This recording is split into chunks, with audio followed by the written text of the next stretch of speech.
Bexhill is a delightful town. It would be nice to come back and visit. I do not entirely agree. Walking at the beach damages my shoes, and it hurts my knee. So the years have not spared you, my friend. It's the same for all of us. That is exactly what I said to myself when I saw you back from your travels.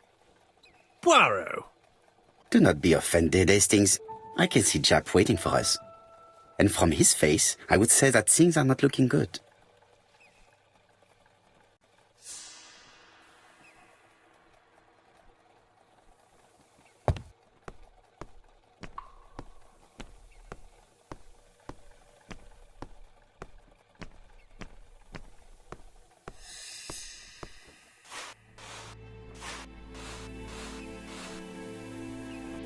How do you do, gentlemen? Chief Inspector? I fear your admirer has struck again, Poirot.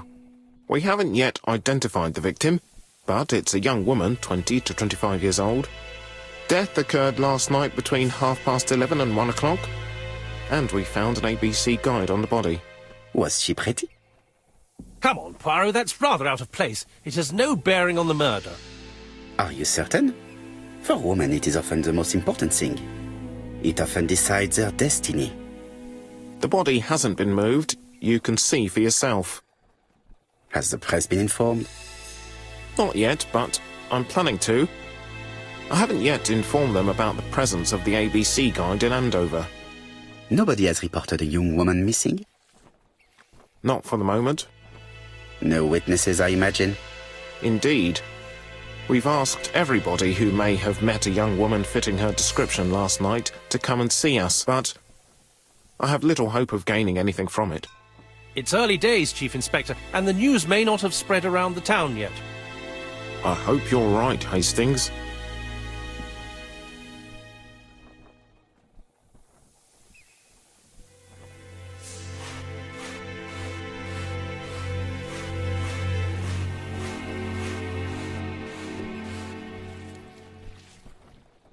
She was a great beauty. Strange that Japp didn't notice it. These marks have been left by a rope or a braided cloth. Apart from the marks on her neck, there are no signs of the struggle. She didn't manage to hit her assailant. A braided seat belt. It may have belonged to the victim.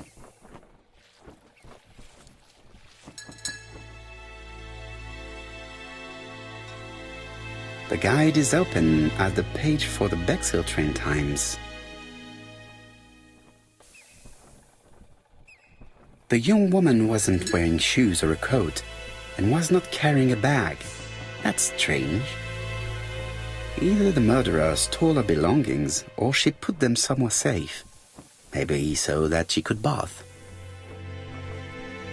This key is too small to be one for a house. Without a doubt, it is for a padlock. Let us now try and get our brain cells to work.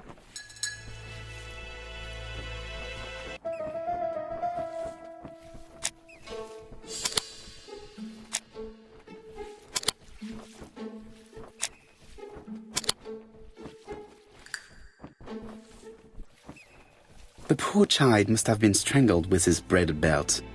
Unfortunately, in view of the fabric, it is unlikely that we will find any prints. Let us now try and get our brain cells to work.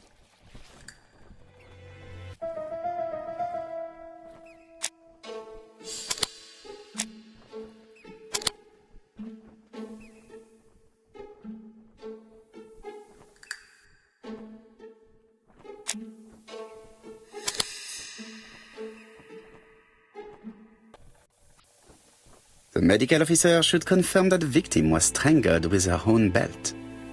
That's what I thought. She shows the usual signs of strangulation.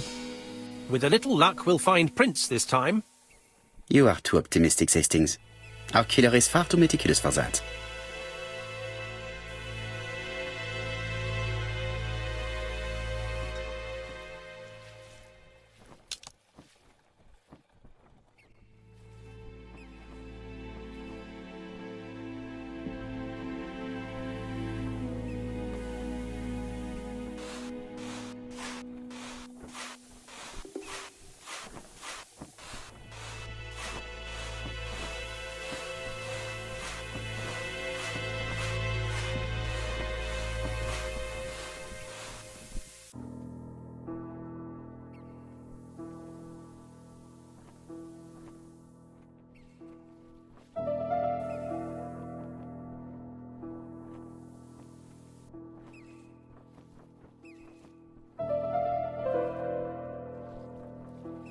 A dual locking padlock.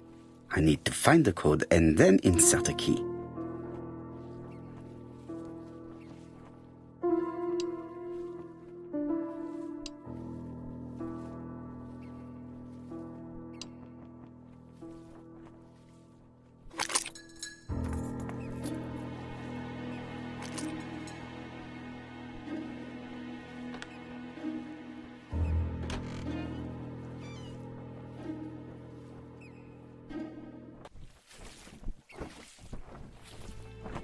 It definitely was here that the victim left her belongings. The purse is full. Yet again, we can dismiss theft as the motive for the murder. Here is the watch she must have removed to prevent it from getting wet. A top brand lipstick. She liked to take care of her appearance. As well as a photo of the victim with some company. It could be useful to me.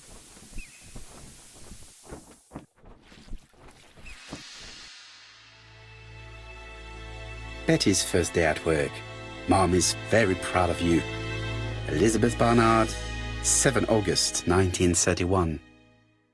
So, the young lady did have a name starting with B, and she worked as a ginger cat, an establishment that must be slightly further along the beach.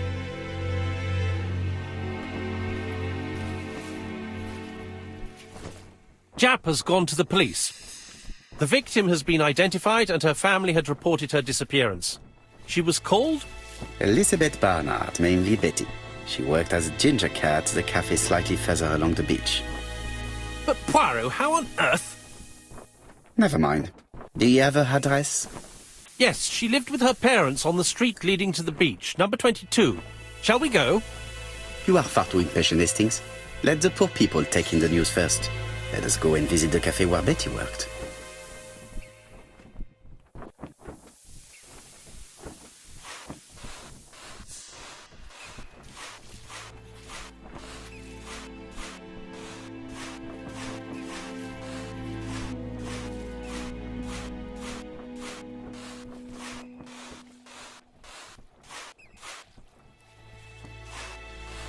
There is no doubt about it.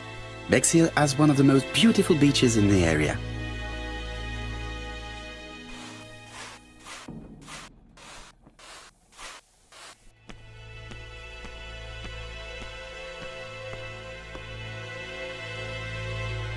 Could it be the same buildings as on the victim's photo?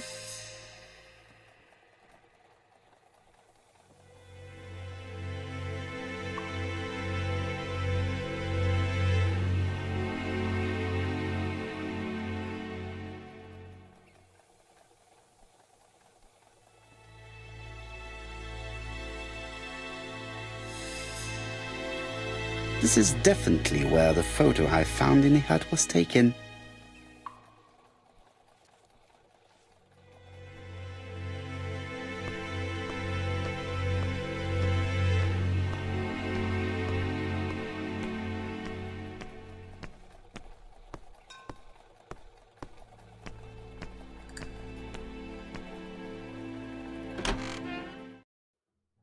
I'll be with you in a minute, gentlemen.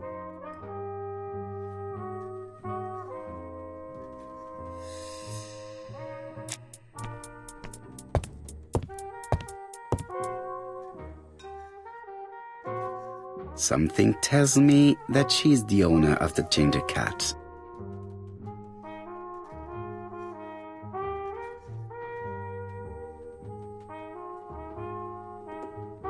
This woman must be the owner of the ginger cat. It looks like something is bothering her. How can I help you? A hot chocolate and a tea for my friend, please. I'll bring it straight away.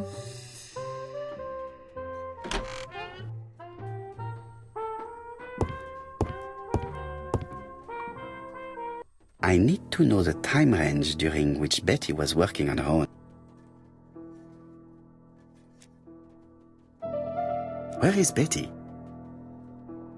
Betty worked from 11 a.m. to 7:30 p.m. Would she have been alone at any time during her service?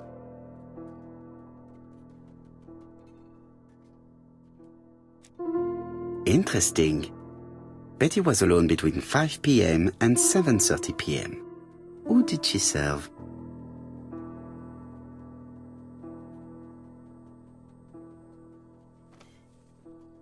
These are the different waiting staff's bills. Which ones were written by Betty?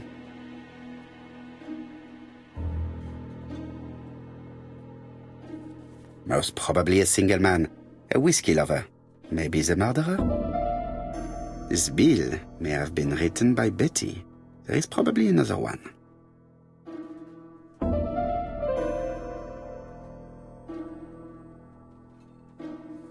Most probably a family. Betty served a family and a man on his own, a whiskey drinker. Maybe the murderer. This information will help me to progress. But, gentlemen, what are you doing? We are searching for clues, mademoiselle. My name is Hercule Poirot. I am a detective, and this is Captain Hastings. Does Betty Barnard work here? That is correct. She should have been here a while ago. Punctuality is the first rule of politeness. I fear that Miss Barnard will not be coming today. She has just been found, dead, on the beach a few hundred meters from the cafe. How awful. Poor young thing. What happened? She appears to have been murdered. This is most distressing. How this will affect my business, I shudder to think.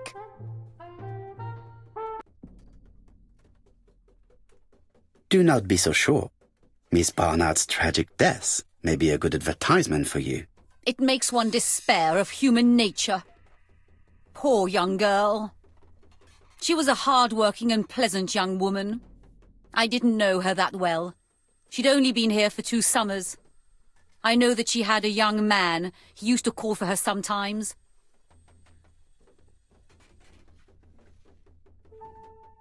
This photo was found. Is this him? Yes, that's him all right.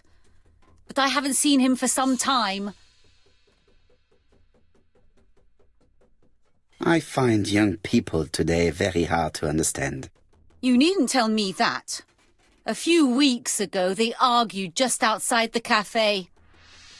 Imagine what my customers must have thought. I hope for you that it was an isolated incident. It must be difficult to keep a respectable establishment if your staff show themselves to be so shameless. The young man only made a scene the once. Jealousy, no doubt. It must be said the young girl was very pretty. Thank you for your time, Mademoiselle Mérion. You have been of great help. The customer who ordered the whiskey might provide us more information. He may have been the last one to see Betty alive. It is an interesting idea, Hastings. Maybe he is a regular guest. What do you think, mademoiselle? I don't think so. Our regular guests tend to order tea and cakes. At this time of the year, there are a lot of tourists about you never see again. That's what I thought. Time to visit Betty's home.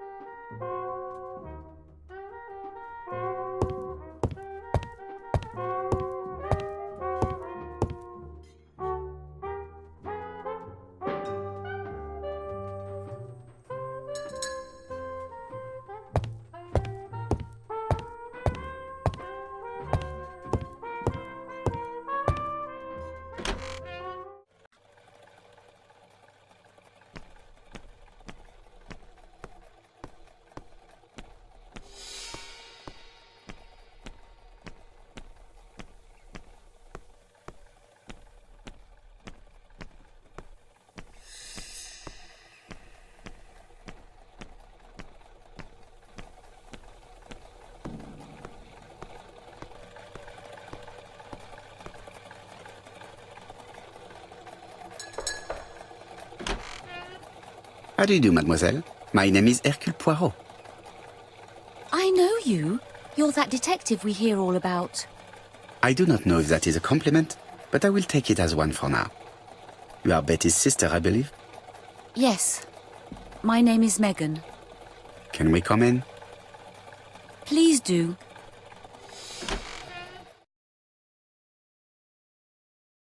My parents are at the police station. I doubt they'll be up to speaking to you later. Do not worry, we'll not bother them. Did you know your sister's plans for yesterday evening? No. I arrived by train this morning. My parents called me in a panic when they discovered that Betty had disappeared. She went out last night, but she didn't tell them where she was going. What was your last conversation about? Her new dress. She wanted a pair of black stockings to go with it. Mother brought her a pair. The very day it happened. She was crying. And to think that Betty never even wore them. Poor Mummy.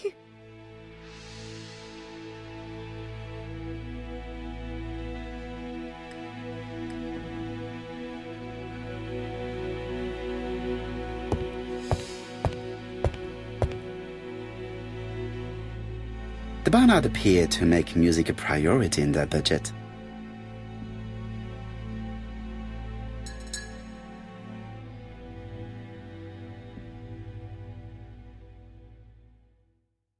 Their home is modest, but the Barnards are definitely music lovers.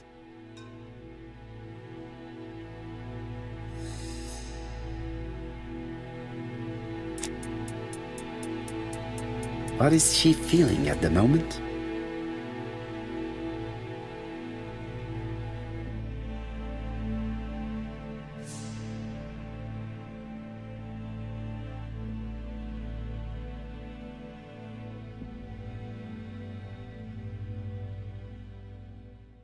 Betty's older sister is not just sad, she's angry.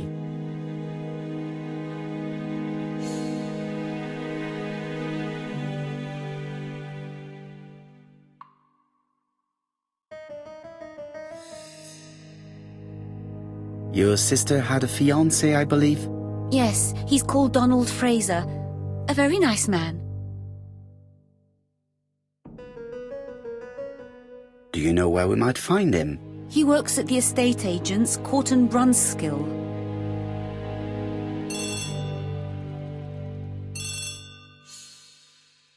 Oh, excuse me, I have to answer that. But of course. Betty's room is opposite the stairs on the first floor. Feel free to take a look if you think it might be useful.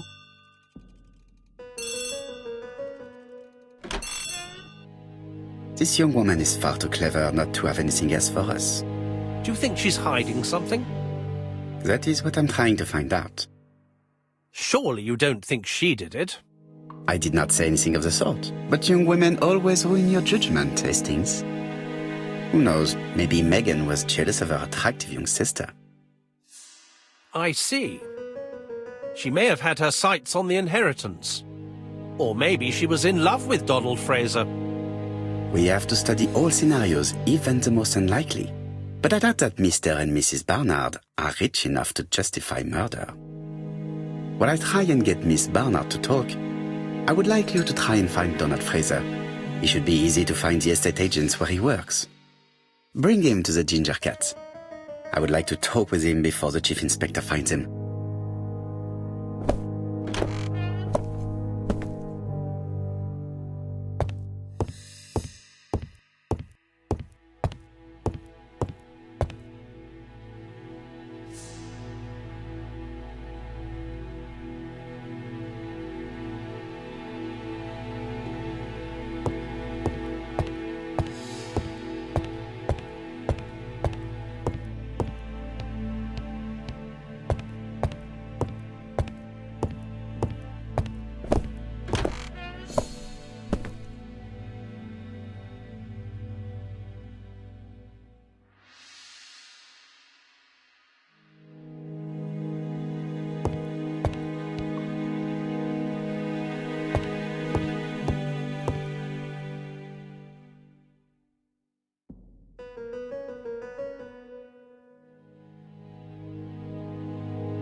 It looks like Betty was also a music lover, the same as her family.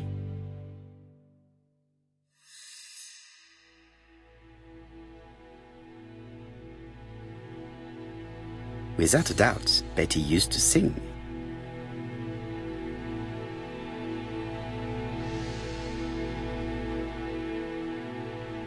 It looks like Betty has a very busy life.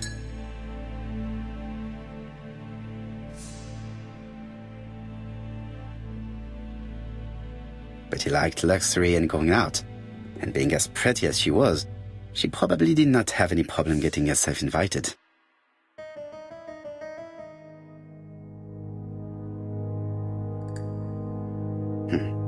A box of new stockings. Looking at all the clothes she took out, Betty must have had a problem deciding what to wear. Maybe she had a date?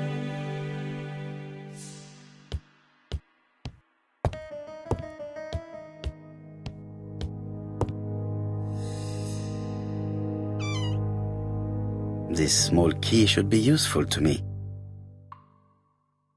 I've finished with this subject. Medicine to prevent voice loss. Did Betty have problems with her voice?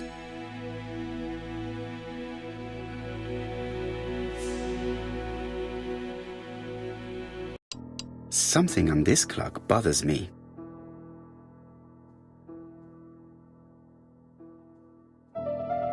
What a strange mechanism. I don't think it serves to turn the hands.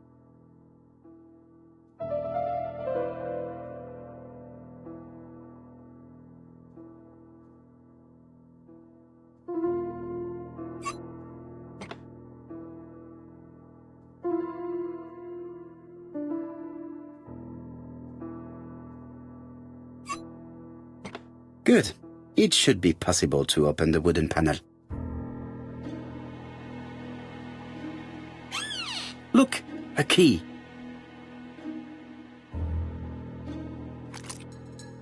This could be useful.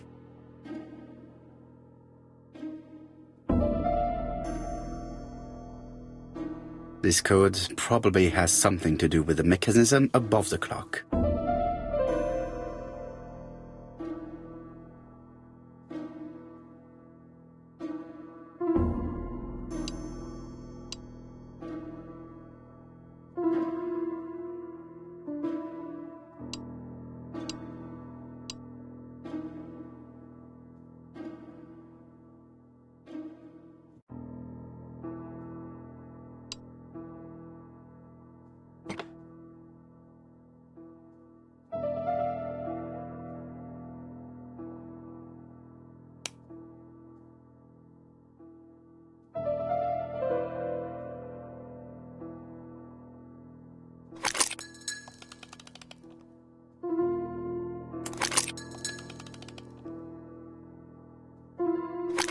Ah, something clicked on the front of the clock.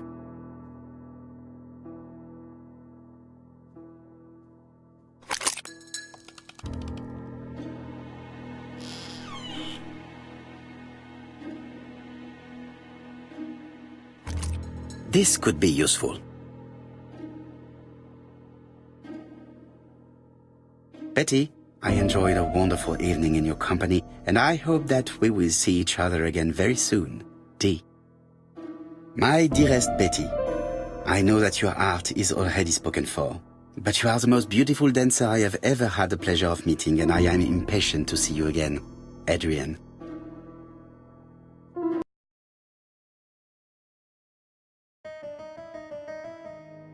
A record sleeve with a handwritten title. Betty must have recorded the demo. I'd be interested to hear it.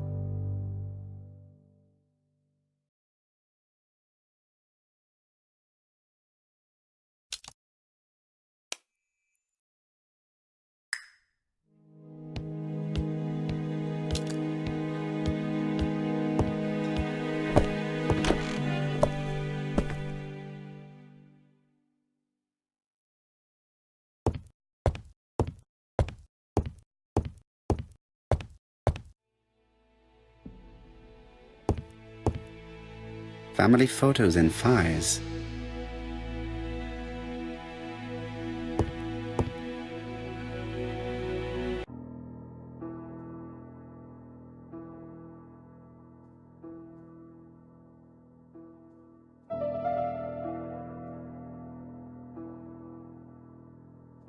Let us see. What is this cupboard hiding?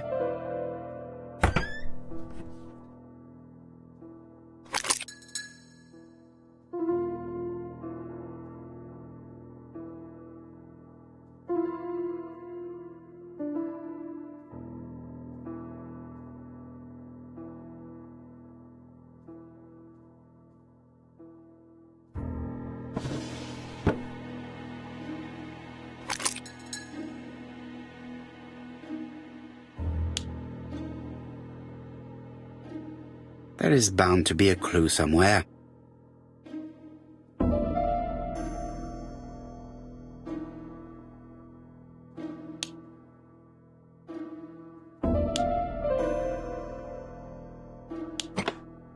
I heard the sound of a mechanism being triggered.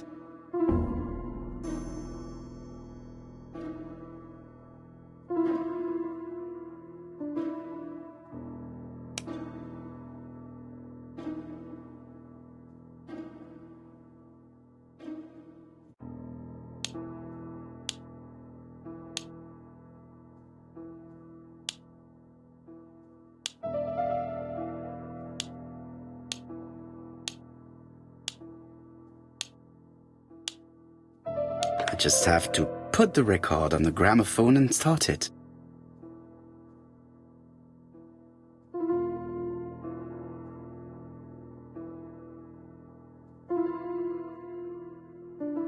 It looks like something goes in here.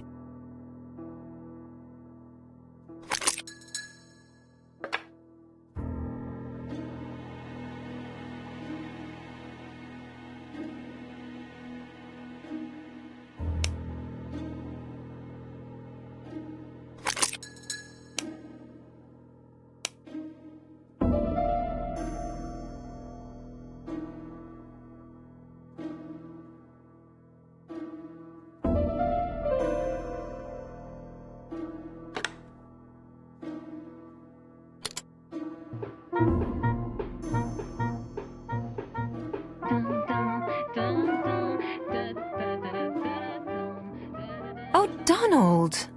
We're in the middle of recording. Sorry, Betty, but it's not wise. The doctor said you should rest your voice. You're such a killjoy sometimes.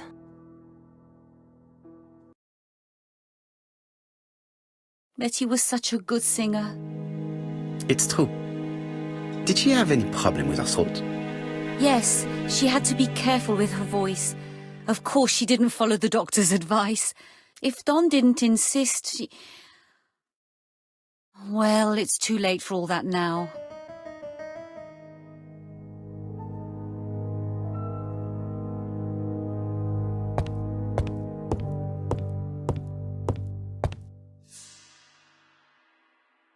It looks like this woman is single, but she has feelings for someone.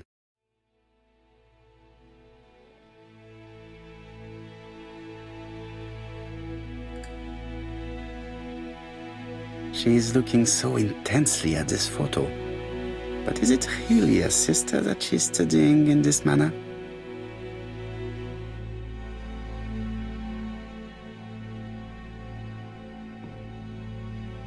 They made the perfect couple, am I correct? Yes, in a way. She was pretty and he... Well? He's a bright man, with a promising career ahead of him. He would have made Betty a good husband. He was always attentive and generous. Oh, a true gentleman. I hear a note of envy in your voice. You must have heard wrong.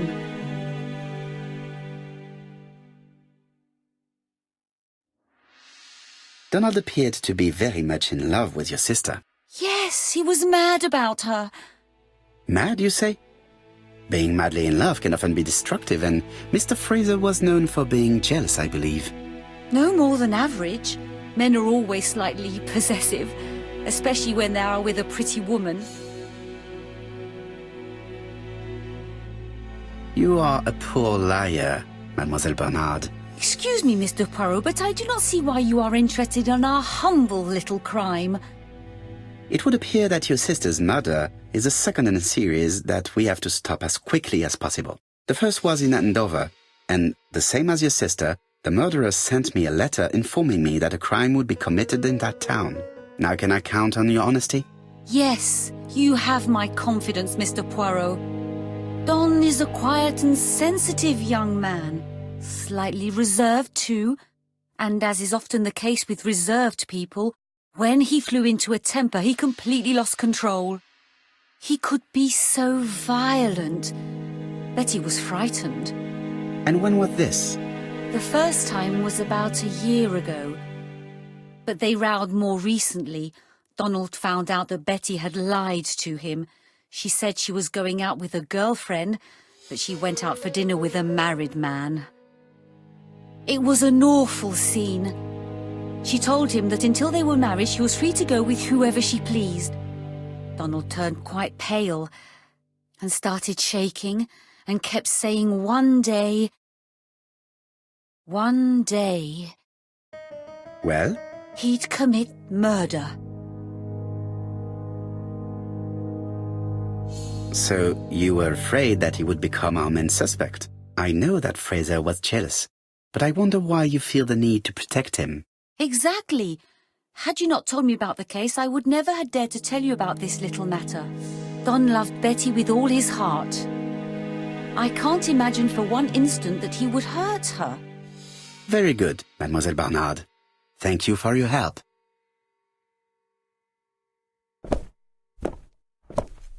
Fraser is at the Ginger Cat. The police haven't spoken to him, but they want to. Très bien, Hastings. Let's see him now. Au revoir, mademoiselle. My deepest condolences to your parents. Of course, Mr. Poirot. And don't be too hard on Don. He's more fragile than he looks. If you say so. Let us now try and get our brain cells to work.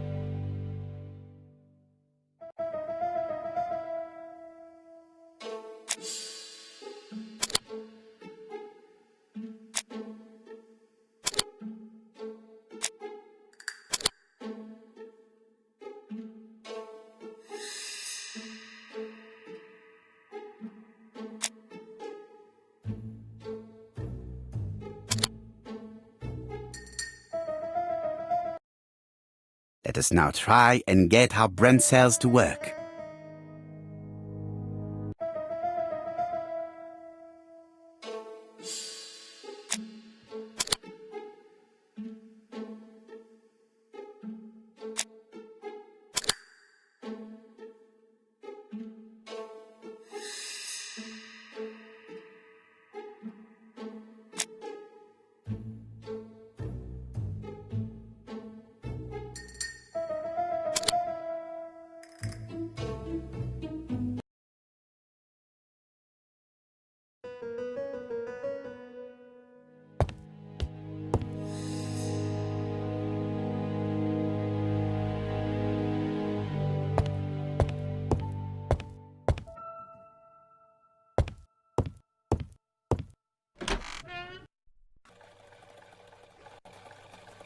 You've seen Fraser, Hastings.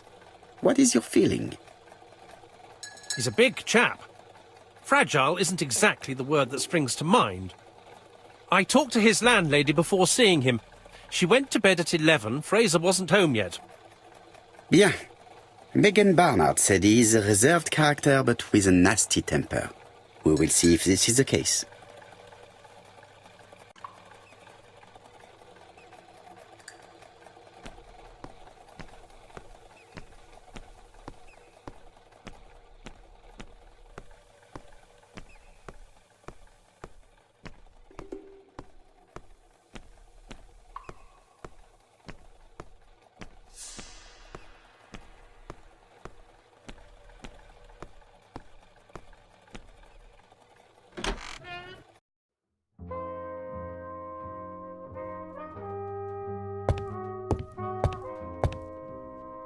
How do you do, Mr. Fraser?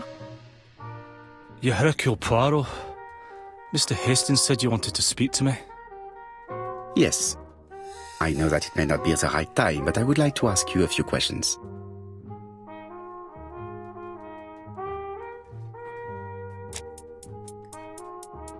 This man looks suspicious.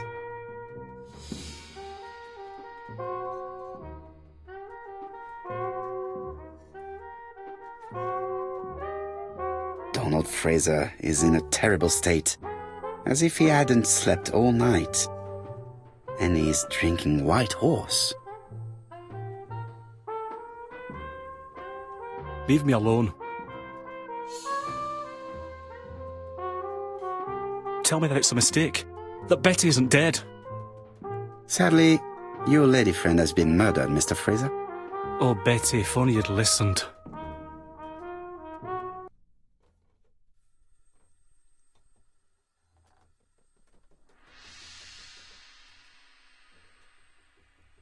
Did you visit Betty yesterday afternoon? No, I haven't seen Betty for 2 days. I was at the office yesterday afternoon. Can you prove that? Of course. But why this question? Betty died yesterday evening, didn't she? Betty was murdered during the night, but that does not prove that she did not meet her murderer earlier in the day. So am I a suspect? Everybody close to Betty is a suspect, Mr. Fraser. I would be a very poor detective if I did not examine all possible eventualities. Do you know what Betty's plans were yesterday evening? She said she was having dinner with her sister.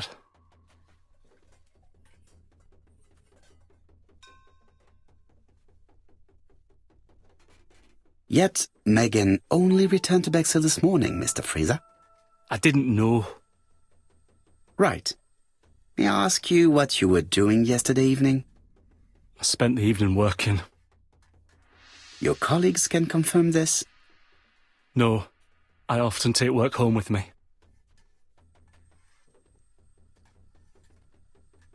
You are lying, Mr. Fraser. As was Betty when she hid the fact from you that she was seeing other men. Betty was a very decent young woman. How dare you sully her memory?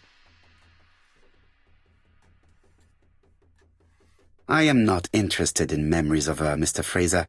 I am looking for a killer, and I need you to be my closest ally. That is, unless you have something to hide. Of course I don't. Très bien. So, what were we saying? Where were you yesterday evening? I looked everywhere for her, but in vain. When she said she was going to have dinner with her sister on a weekday, I thought it was strange. I tried not to think about it, but I was like a lion in a cage. I was convinced she was lying.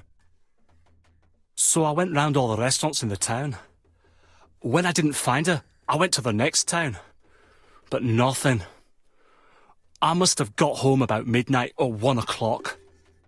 Did anybody see you? I don't think so. I didn't talk to anybody. I was so furious.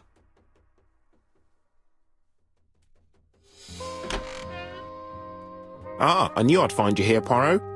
I thought the victim's young man was here. Yes, he's all yours, Chief Inspector. Let us now try and get our brain cells to work.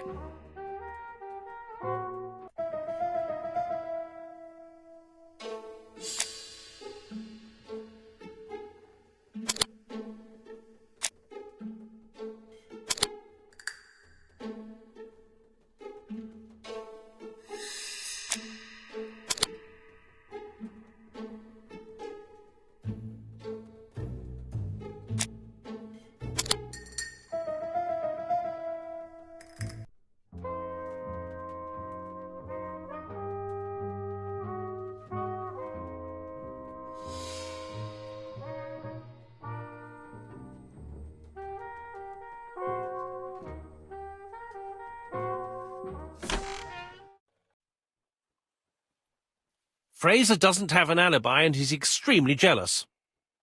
You are very skilled at summing up. And yet you haven't asked Japp to arrest him. It is too soon. But I agree, without the letters announcing the crimes, Fraser would already be behind bars. Bon, I think we have enough elements. Let's reconstruct the events at the scene of the crime. I can't imagine how the murderer wasn't seen, though. Surely she must have struggled. Let us try and imagine the scene.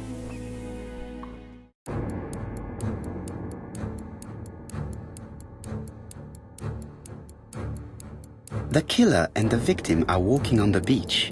Miss Betty has a bag, a belt around her waist, and carries her shoes in her hand. Both of them walk slowly to hut number 5.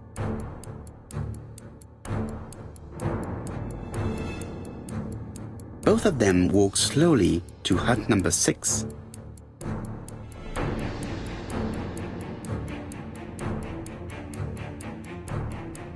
Miss Betty enters the hut. She leaves without her belongings. Then she hides a code.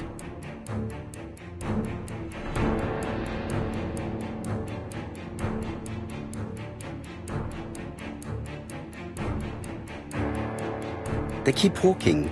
Then she removes her belt. The murderer moves behind her and then attacks her by surprise. The body falls, lifeless, on the sand. Everything appears to match the crime scene, mon cher Hastings. That is exactly what happened.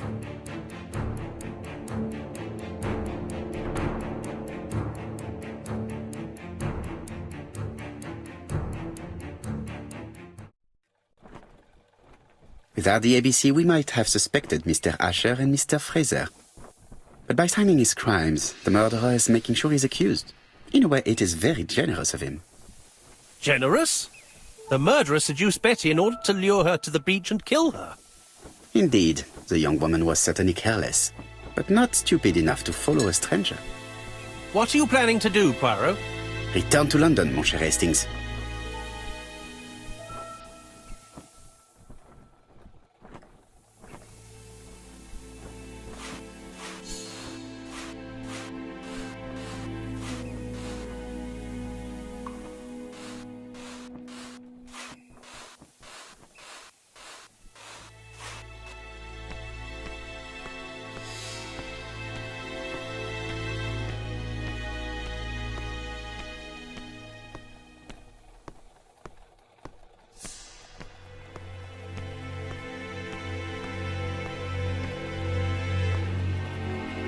Right, back to London. There is nothing more for us to do here.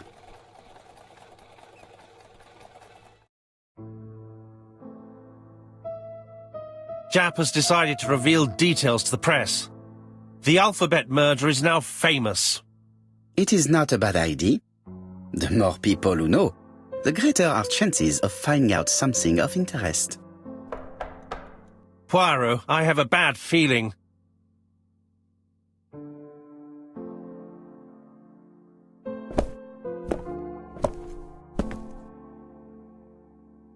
Poor Mr. Poirot, not so good at these little criminal matters as you thought yourself, are you? Rather past your prime, perhaps. Let us see if you can do any better this time. This time, it's an easy one. Churston on the 30th. Do try and do something about it. It's a bit dull having it all my own way, you know. Good hunting. Ever yours, ABC.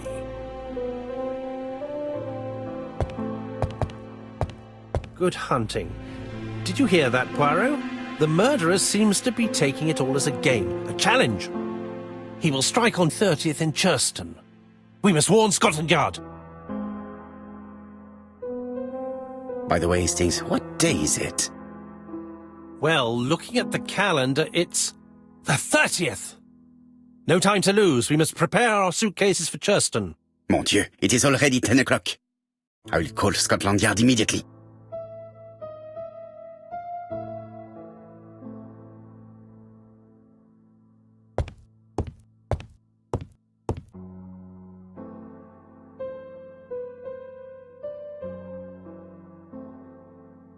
In his haste, Hastings tore the envelope.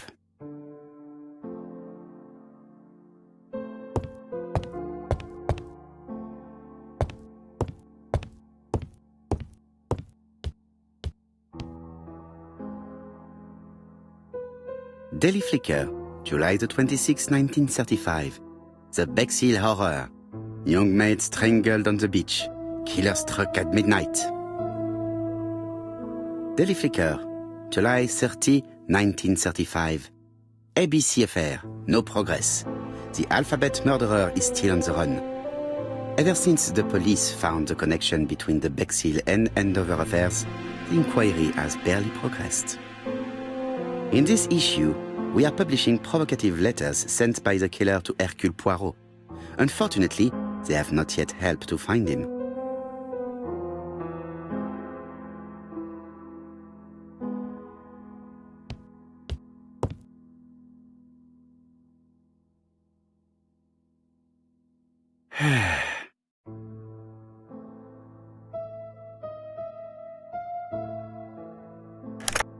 Hello, Jap. We received a new letter from ABC in the 10 o'clock post. Where and when? In Cheston. Today. Today? I'll inform the population immediately. I'll check the train times. Call me back.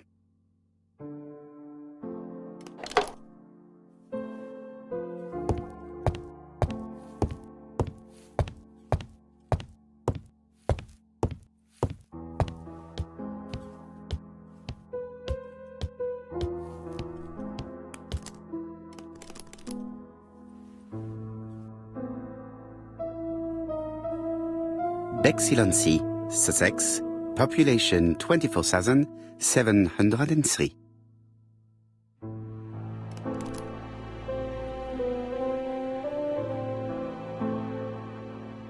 Hastings' photo album.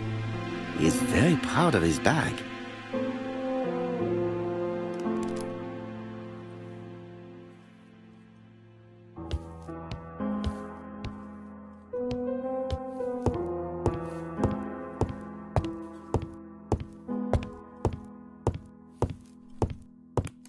Hastings, what you are doing is an absolute disaster. That is no way to pack suitcases. Heavens, we must hurry! We have to get to Churston before the murder! Hastings' order and method are always necessary, regardless of the circumstances. Okay. I'll let you pack them. All the same, it really is a disgrace to leave your belongings in such a mess.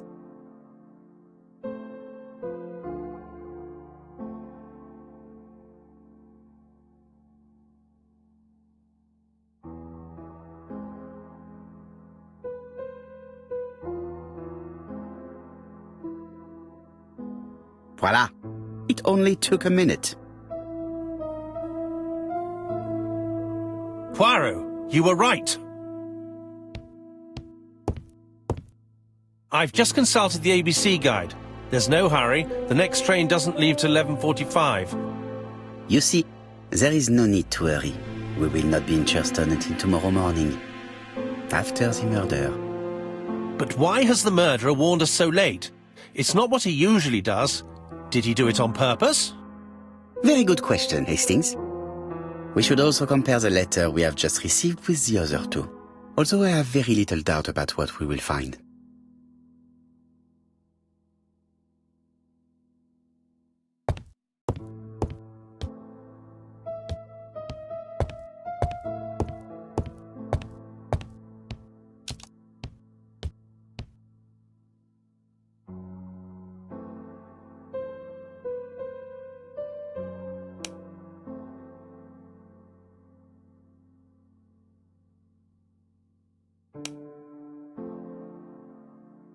Poor Mr. Poirot. Not so good at these little criminal matters as you thought yourself, are you? Rather past your prime, perhaps? Let us see if you can do any better this time. This time it is an easy one. Churston on the 30th. Do try and do something about it. It is a bit dull having it all my own way, you know. Good hunting. Ever yours, ABC.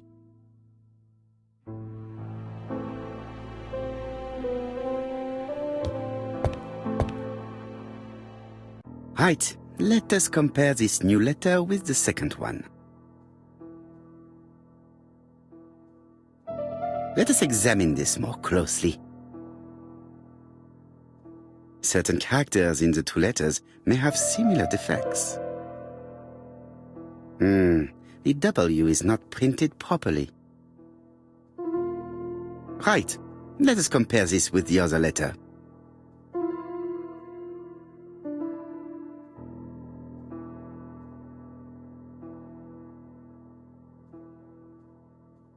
Of course, the W characters in the two letters do indeed have the same defects. I have to find some other similar defects to confirm my theory. Yes, this I is weird. Right, let us compare this with the other letter. Yes, the I characters in the two letters do indeed have the same defects. I have to find some other similar defects to confirm my theory. Yes, the A appears to be quite unusual. Right, let us compare this with the other letter. That's right. The A characters in the two letters do indeed have the same defects. My theory was right. These two letters were written with the same typewriter. Let us now try and get our brain cells to work.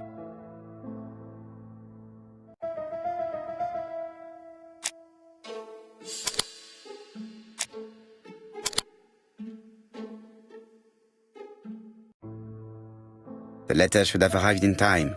The postmark shows that it was sent 3 days ago. However, our man made a mistake in the address, which explains the delay. All the same, the post office took their time correcting the error. Come on, Poirot. Your address is not quite as well known as that of Scotland Yard. Poirot, the telephone. It must be Jap.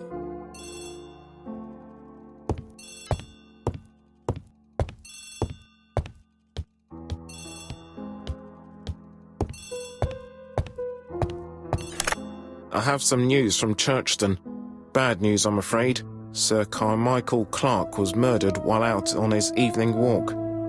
Sir Carmichael Clark. The name is familiar to me. He was a famous throat specialist, one of the best in London. A wealthy man, he retired to Combside, a beautiful house by the sea. He collected antiques. Are you going there? Yes, let's meet on the train.